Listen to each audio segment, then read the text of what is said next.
So let's talk about the zones, and then we'll get into those three aspects. So the first zone is the zone of incompetence. It's doing the thing, someone's over here giggling, but it's that thing that you're trying to do that isn't yours to do, and you need to delegate it to someone else. And again, just be with me as I'm talking about these things.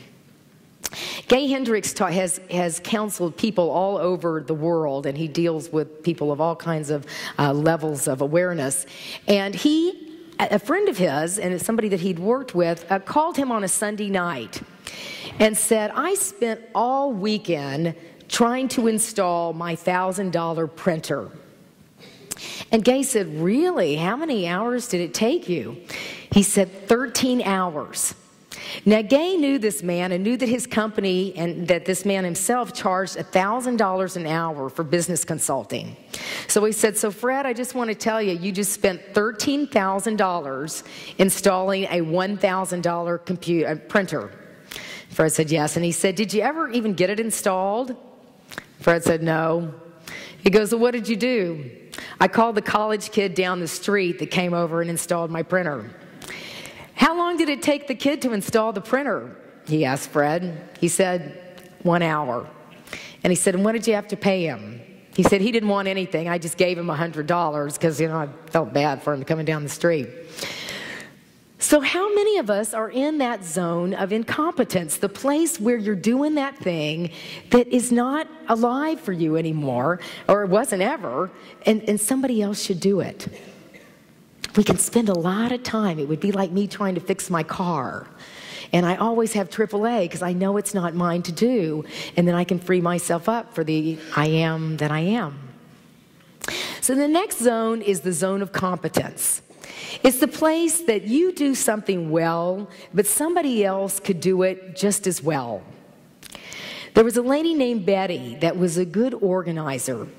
And people in her company knew she was a good organizer. So when things got out of order, they would always talk to Betty about coming to help them.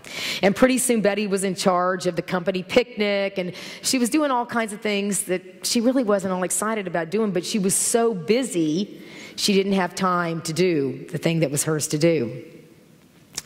So she came and talked to Gay, and Gay said, Betty, you need to start saying no to those organizational jobs, those places when people are coming up to you to organize. Because if it wasn't for all that busy work that you were doing, what would you be doing? And she said, well, I've always really been interested in the environmental area of the company. And he said, well, then that's where you need to put your energy. And friends, the zone of competence is where we can get into the people-pleasing. If I can do this for you and you're happy, then somehow that gives me value.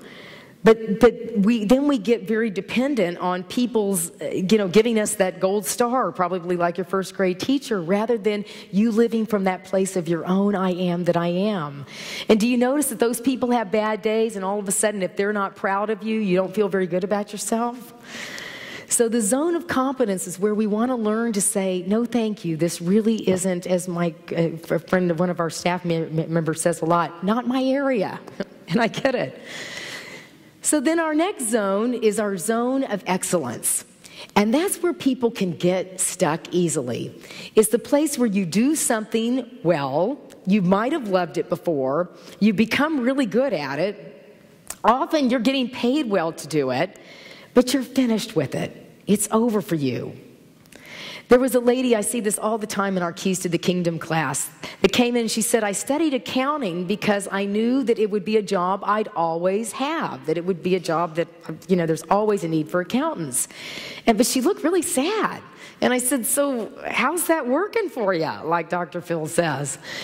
And she said, I'm really not happy. I really want to be a writer. And in fact, the next week she came back and she said, I even really want to be in the Peace Corps. And so as she just said that for herself, as she celebrated it, we could all see that vision for her. And then what happens, and this is part of the zone of genius, I always get these emails, and they start off with, you wouldn't believe what happened. Or, out of the blue. Or, I must have just been in the right place at the right time. That's where you can move out of that zone of excellence into the place that is the zone of genius. And friends, this is always this feeling that can feel like a big leap. The other question you can ask yourself often in the zone of excellence, and someone asked me this question and it kind of jolted me at first, so let's all take a breath here. So my question is, if you didn't get a paycheck, would you be at your place of employment? That can kind of give you a clue if you're in your zone of excellence or if you're in your zone of genius. And this is all just information. This is not to beat yourself up or to run headlong out of here. I quit my job. Although you could. The Lord knows I have a number of times. But the idea is that we get information about what's going on in our life. I know when I was complete with being a flight attendant that I was just not happy with it anymore. And through a Unity prayer group and hearing this kind of information, I went into my supervisor and I said, I'm complete. I've had a higher calling, and I said, because I had just driven in from the Unity Church. In fact, had somebody to drive me there because I kept turning the car around every time I thought about doing it. And my supervisor said, I had a higher calling, and she looked at me and she said, higher than 30,000 feet? And I said, yeah, it's like one of those unlimited callings. It's a God thing. I am that I am. So this place of the zone of genius is a very gentle thing that we want to enter because it is listening to that dream that's always been inside of you. It's that natural part of you. For most of us in this country, it'll feel way too easy. It'll feel like it just falls in your lap. You know, one thing came after the next.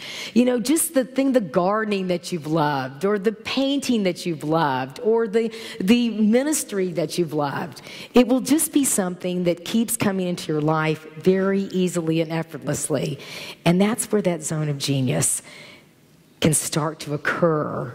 That I am is the only way I can live.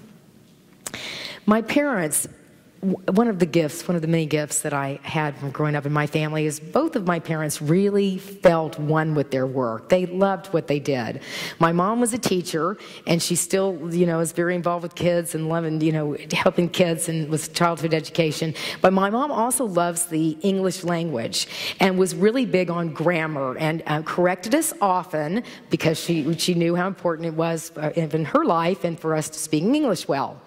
And I still have to laugh at my mom. Now, how many of us have AOL Mail? All right, now what happens when your AOL Mail opens? What does it say? You've got mail, right? My dad and I both have AOL, so when I'm in Houston and we open our mail, I can hear Mother from the other room. That is the worst grammar. Has anybody ever thought of that? You have got mail? I mean, that's awful. So if you have a sentence you want to put together, come see Maureen. She can help you out with that. But all the things that we wouldn't recognize if it wasn't for people living in their zone of genius. And I, would never have noticed this. You've got mail. Anyway. And my dad is a hematologist. Why people want to study blood, I would never know. But if you talk with him about white blood cells or red blood cells, or pretty soon you can't even understand what he's talking about when he starts talking about blood. But it was very exciting for him. And he was just in this sense of curiosity and genius when he would go to work. It was very interesting and very stimulating to watch that. Now, my dad ended up getting a patent on a way to test iron deficiency in the blood for a diagnostic test that he ended up selling all over the world, which blessed so many people's lives because of my dad living in his zone of genius. And he ended up getting a patent on it. And part of what I recognized as I was thinking about this I am that I am is that we all have a patent pending. We all have that patent that is yours to do. No one else has your thumbprint. No one else has your interests. I could care less about hematology, but it's important. And my dad probably wouldn't want to get up here and talk about, God and all things. I don't know. But the idea is that we all have that we are to express. I am that I am.